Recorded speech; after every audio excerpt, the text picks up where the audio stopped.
Muli mutya abali ku channel yaffe eyitibwa LN256 mugende maaso n'ogyegattako.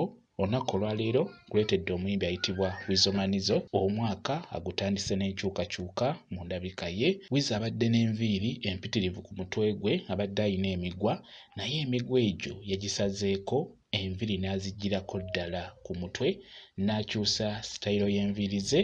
Abawagizi be bangi ekintu ekyo bakisanyukidde.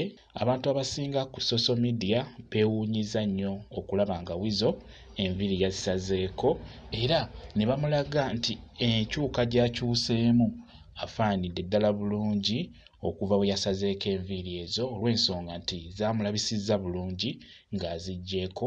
Yaziggyeeko zonna nga bwe mulaba ebifaananyi ebyo bw'atyo bwe yafaananye.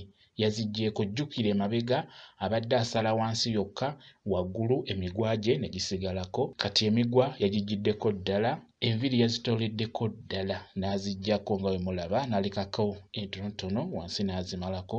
Kwegamba akyusizza endabika ye, singa obeera omutunuulidde olabira ddala ng'afuuse Weasel owa ddala. Akyusizza endabika ye, n'olwekyo 2023 Weasel bw'atyo bw'amutandise. Amutandise n'enkyukakyuka ku mubiri gwe.